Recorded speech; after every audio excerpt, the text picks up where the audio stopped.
Hi viewers, welcome to our channel. ప్రస్తుతం మనతో పాటు సీనియర్ జర్నలిస్ట్ దాము బాలా సార్ వారితో మాట్లాడదాం. నమస్కారం నమస్తే. సార్. తెలంగాణలో హైడ్రా చాలా దూకుడుగా వ్యవహరిస్తున్నట్టుగా కనిపిస్తుంది సార్. ఆల్రెడీ నాగార్జున గారి కన్వెన్షన్ని కూల్చేశారు.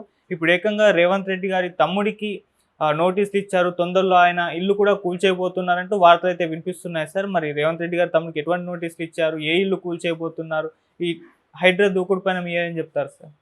రేవంత్ రెడ్డి పదే పదే స్టేట్మెంట్లు ఇస్తున్నారు. నా ఫ్యామిలీలో ఎవరికైనా ఉంటే కూడా మీరు చూపించండి, నేను వాటిని దగ్గరుండి నేను కూల్చేస్తానని రేవంత్ రెడ్డి చెప్పాడు. అట్లాగే మిత్రులకు కూడా నేను కొంతమందికి చెప్తున్నాను, నా మిత్రులు కూడా ఉండొచ్చు దీంట్లో, ఇలా ఆగుపేట్ చేసుకున్న వాళ్ళని కూడా నేను వదిలే ప్రసక్తి లేదు అని ఆయన చెప్తున్నాడు. కొంతమందికి ఆయన హింట్ ఇచ్చాడని కూడా చెప్తున్నారు. ఎందుకంటే ఇప్పుడు రేవంత్ రెడ్డి మీద మొత్తం ఫోకస్ అంతా ఉంది కాబట్టి ఇది ప్రత్యర్థుల మీదే ప్రయోగిస్తే మాత్రం రేవంత్ రెడ్డికి తీవ్ర వ్యతిరేకత వస్తుంది. సో బేసిక్గా రేవంత్ రెడ్డి ఎందుకు అసలు ఇది చేస్తున్నాడు, నిజంగానే ఆయనకి చెరువుల నుంచి విముక్తి చేయాలని ఉందా అంటే డౌటే. ఎందుకంటే ఏ రాజకీయ నాయకుడు కూడా ప్రజలకి ఏదో చేసేయాలనే ఉండదు. వాళ్ళ పార్టీ, వాళ్ళ పదవి ఇదే ఉంటుంది. ఆ కాంటెక్స్లో రేవంత్ రెడ్డికి అవసరం ఏంటంటే హైదరాబాద్ చుట్టుపక్కల కాంగ్రెస్ బలహీనంగా ఉంది, కంప్లీట్గా స్వీప్ చేసింది బీఆర్ఎస్.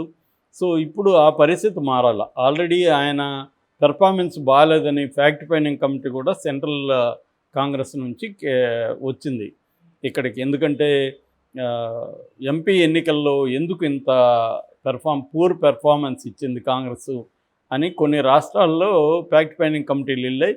కర్ణాటక కూడా వెళ్ళింది, అలాగే ఇక్కడికి కూడా ఫ్యాక్ట్ ఫైండింగ్ కమిటీ వచ్చింది. అంటే రేవంత్ రెడ్డి పెర్ఫార్మెన్స్ అనుకున్న స్థాయిలో లేదు అనేది కదా కాంగ్రెస్కు ఉన్న ఉద్దేశం. ఎందుకంటే బీజేపీ గతంలో 4 ఎంపీలు ఉంటే ఇప్పుడు 8 ఎంపీలు అయ్యారు, కాంగ్రెస్ 8కే పరిమితం అయింది.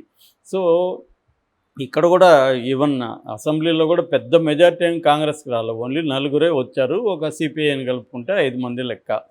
ఇప్పుడు బీఆర్ఎస్ నుంచి 10 మంది వెళ్ళుండొచ్చు, అది వేరే విషయం. సో అందువల్ల రేవంత్ రెడ్డికి ఉన్న ప్రాబ్లం ఏంటంటే హైదరాబాద్ చుట్టుపక్కల కాంగ్రెస్కి బలం పెరగాలంటే ఆయన ఏం చేయాలి, హైదరాబాదు ఇమేజ్ని పెంచుతున్నట్టుగా ఆయన నమ్మించగలగాలి. సో అందుకని 4th సిటీ అనేది ఒకటి ప్లాన్ చేస్తున్నట్టుగా చెప్పాడు, ఫ్యూచర్ సిటీ అని. అట్లాగే హైదరాబాద్లో పెట్టుబడులు తేవడానికి కోసం ఆయన విదేశాలకు వెళ్ళాడు. 31,000 పెట్టుబడులు హైదరాబాద్ చుట్టుపక్కల వస్తున్నాయని చెప్పాడు. ఇదంతా బాగానే ఉంది. ఇది సరిపోదు.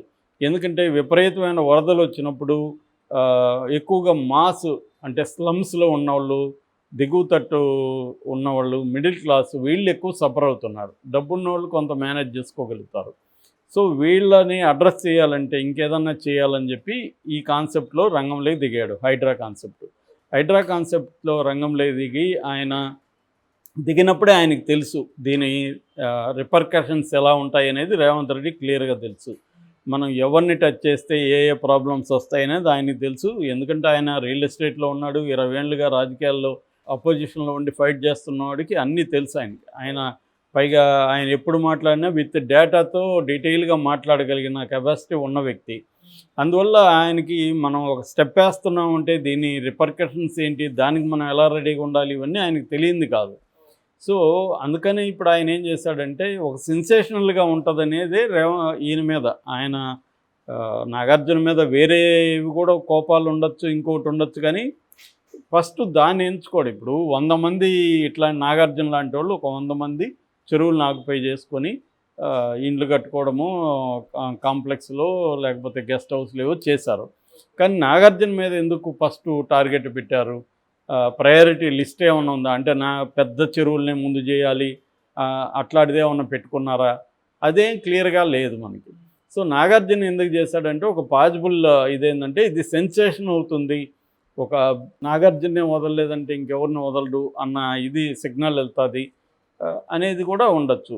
అందువల్ల రేవంత్ రెడ్డి అది చేశాడు. తనకి ఏంటంటే 2025లో జిహెచ్ఎంసీ ఎన్నికలు వస్తున్నాయి, దాన్ని దృష్టిలో పెట్టుకొని రేవంత్ రెడ్డి దూకుడు ప్రదర్శిస్తున్నాడు అనేది ఒక విశ్లేషణ. సో ఈ కాంటెక్స్ట్లో రేవంత్ రెడ్డికి ఎదురయ్యే సమస్య ఏంటంటే నువ్వు మాది మాత్రం ఎందుకు కొలుస్తున్నావు, వాళ్ళది ఎందుకు కొల్చలేదు, వీళ్ళది ఎందుకు కొల్చలేదు అని ప్రతి ఒక్కడు అడుగుతున్నాడు ఇప్పుడు.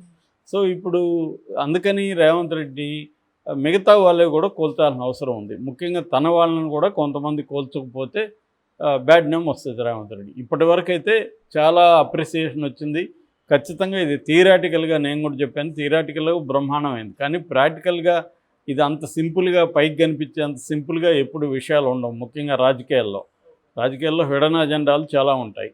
సో హిడెన్ అజెండా ఉన్నా కూడా ప్రజలకు మేలా కాదనేది మనం చూడాలి. అందరికీ హిడెన్ అజెండాలు లేని రాజకీయ నాయకుడు ఎవడు ఉండడు. కానీ ఆ హిడెన్ అజెండా ఉన్నా లేకపోయినా అంతిమంగా ప్రజలకి ఇది మేలు చేస్తుందా కీడు చేస్తుందా అనేది మనం చూసి మాట్లాడచ్చు. ఆ రకంగా వీళ్ళు తీసుకుని నిజంగా కానీ చిత్తశుద్ధితో చేస్తే ఖచ్చితంగా హెల్ప్ అవుతుంది. చెరువులు విముక్తి చేయడం అనేది మంచి పని. కానీ ఇక్కడ ఏంటంటే ఎవరిది ఆక్యుపేషన్లు చేస్తున్నారు అనే దగ్గర ఇప్పుడు ఇటు ఓవైసీ వాళ్ళు వ్యతిరేకంగా మాట్లాడుతున్నారు, బీఆర్ఎస్ వాళ్ళు వ్యతిరేకంగా మాట్లాడుతున్నారు, బీజేపీ వాళ్ళల్లో మెజారిటీ కొంతమంది రఘునందన్ రావు లాంటి వాళ్ళు సపోర్ట్ చేశారు, కానీ మెజారిటీ వ్యతిరేకంగా మాట్లాడుతున్నారు. ఈ కాంటెస్ట్లో రేవంత్ రెడ్డికి ముందున్న కర్తవ్యం ఏంటంటే తన వాళ్ళది కూడా తను చేస్తున్నాడు అనేది చెప్పుకోవాలి. అప్పుడేంటంటే అవతలవాడికి అటాక్ చేయడానికి విషయం ఉండదు. సో అందుకనే ఫస్ట్ దానం నాగేంద్రకి సంబంధించిన పార్క్ ఆక్యుపేషన్ ఇచ్చేశారు. దాని తర్వాత ఆయన పల్లం రాజు, ఆయన ఎగ్జిక్యూటివ్ మెంబర్ అంటున్నారు వర్కింగ్ కమిటీలో.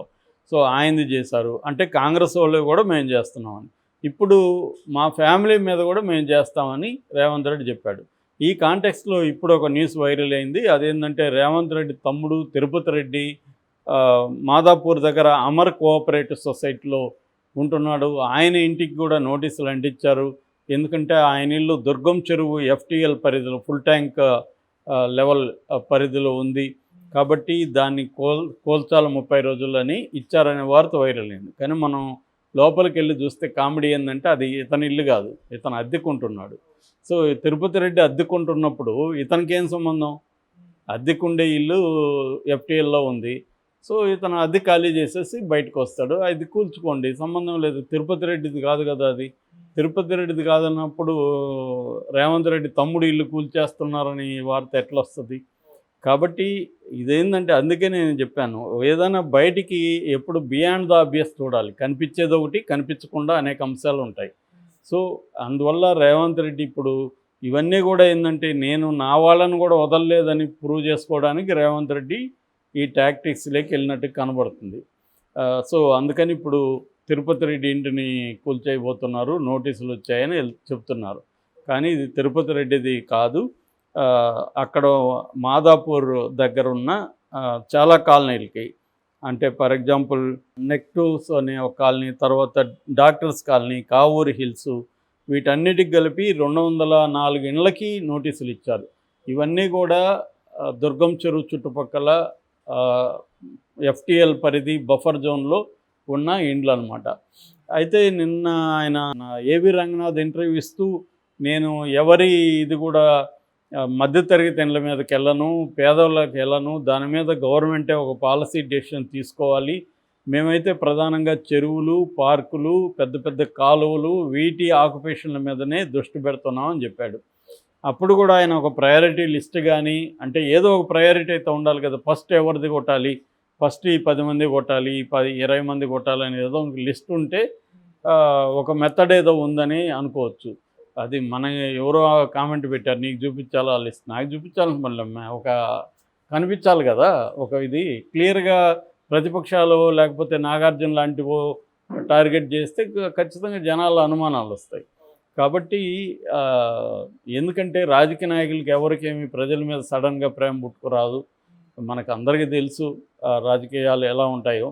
కాబట్టి ఇక్కడ రేవంత్ రెడ్డి కూడా ఖచ్చితంగా హిడెన్ అజెండానే ఉంది. కాంగ్రెస్ పార్టీని ఎట్లా పైకి తీసుకురావాలనేది ఆయన అజెండా. అందులో భాగంగా తను సీఎంగా ఇంకొక 5 ఏళ్ళు కంటిన్యూ కావాలి. ఆల్రెడీ దద్దుల్ల శ్రీధర్ బాబు నేను అన్నాడు ఇంకో 10 ఏళ్ళు కూడా మేమే అని. సో అదే గోల్ ఉంటుంది వాళ్ళకి, ఎవరికైనా అదే గోల్ ఉంటుంది పొలిటికల్ పార్టీలకి. సో అందులో భాగంగానే ఏం చేసినా వాళ్ళు చేస్తారు, చెప్పేది బయటికి ఏదో చెప్తుంటారు. సో ఈ కాంటెక్స్ట్లో రేవంత్ రెడ్డి తమ్ముడు ఇల్లు అయితే కాదు ఇది.